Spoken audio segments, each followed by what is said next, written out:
नमः शिवाय। श्रावण मास महात्म्य 18वां अध्याय। आशा दशमी व्रत शुक्ला दशमी का महात्म्य।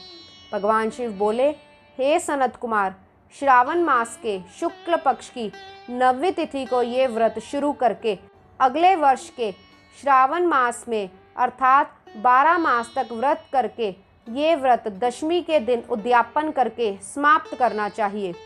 इस व्रत को नरेश तथा नरेश पुत्र राज्य प्राप्त करने की अभिलाषा से वैश्य व्यापार हेतु, गर्भवती स्त्री पुत्र हेतु, अन्य जनवर्ग धर्म अर्थ काम और मोक्ष प्राप्ति हेतु, ब्राह्मण स्नान हेतु, रोगी रोग मुक्त होने के लिए, विरहनी पति दर्शन हेतु इस व्रत का करती हैं। ये व्रत आशा दशमी व्रत कहलाता है। सब प्रकार के दुखों को दूर करने के लिए श्रावण मास में शुक्ल पक्ष की दशमी को रात्रि को ही स्नान व वंदना कर व्रत शुरू कर दें। रात्रि को ही सब दिशाओं में फूल, पल्लव, चंदन या जौ के आटे द्वारा अपने घर के चौक में अंकन करवा दें। उसमें वाहन के साथ स्त्री चिन्ह तथा चिन्हित कर घी से बना हुआ नैवेद्य दें। दीपक भी अलग अलग दें। ऋतु काल में होने वाले फल भेंट कर अपना उद्देश्य बोलें। मेरी उम्मीद शोभनी हो एवं मनो इच्छाएं हमेशा पूरी हो। इस प्रकार प्रत्येक मास लगातार व्रत करें। शिव बोले, हे वत्स, 1 साल तक उद्यापन करके अपने देश दिशाओं की स्वर्ण की मूर्ति बनवाकर और अपने रिश्तेदारों के साथ स्नान से निर्वित हो और सुंदर वस्त्र धारण कर घर के चौक में ध्यानस्थ हो आवाहन, अर्चना तथा स्थापना करें। दिशा मंत्र निम्नलिखित हैं। इंद्री, दिशा देव, सुर तथा असुर सबको नमस्कार है। संसारपति इंद्र भी आपके अधीन है। इस प्रकार आपको बारंबार प्रणाम है। हे आशे, अग्निदेव की उपस्थिति में आप आग्नेय जानी जाती हैं। आप तेज स्वरूप पराशक्ति हैं। आप वरदायक हैं।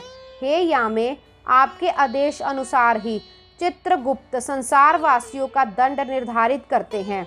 इसीलिए आपको संयमनी जाना जाता है। आप शुभ फलदायक हो। हे आशे, विकराल रूप मृत्युदेव सदैव हाथ में तलवार लिए आपके वाम अंग में उद्यत रहते हैं।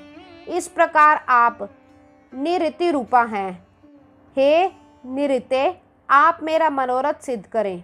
हे वासनी, भुवनाधार और जल जंतु के स्वामी आप में रहते हैं। हे वारुणी, मेरे कार्य और धर्म कार्य हेतु सदैव तैयार रहें। हे वायवे, आप विश्व के आदि करण वायुदेव से अधिष्ठित हैं। मेरे ग्रह में शांति बनाए रखें। हे कौंजरी, आपकी दिशा में कुबेर का वास है। उत्तर दिशा आपकी बतलाई गई है। मेरी इच्छाओं को जल्दी पूरा करें। आप प्रभु पद पर शोभायमान हो। हे देवी, हे शुभे, मेरी वांछनीय वस्तुओं को प्रदान करें। आपको बारंबार प्रणाम है, वंदना है। कुल विश्व पर आधिपत्य करने वाले, सदैव ही जन कल्याण, जनक नंदन, सनातन और अनेक मुनियों के साथ रहने वाली आप सदैव ही मेरी रक्षा करें। मैंने सब नक्षत्रों, तारगण, ग्रहों, माता, विनायक, भूत प्रेत आदि की पूजा की है। श्रद्धा तथा भक्ति से मैंने दिग्देवों की पूजा की है। सब देव मेरे अनुकूल हों। सांप और नेवले से नीचे के लोक में आप सेवित हैं। आप मुझ पर नाग नाव के साथ हर्षित हों। ये सब मंत्र उच्चारित कर फूल धूप आदि से पूजा करके आभूषण वस्त्र और फल दान में दें।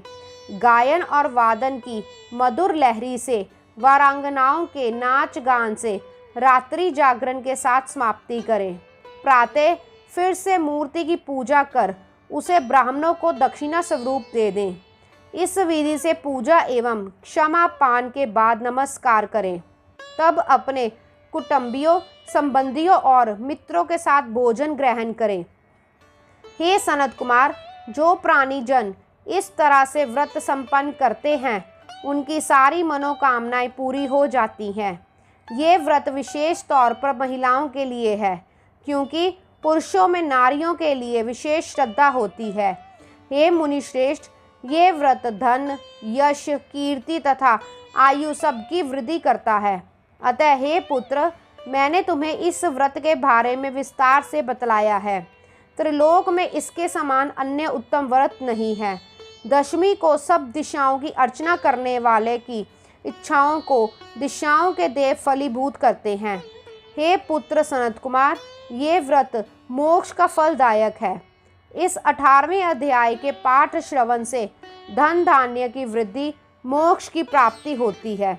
गौरी शंकर भगवान की जय। ओम नमः शिवाय।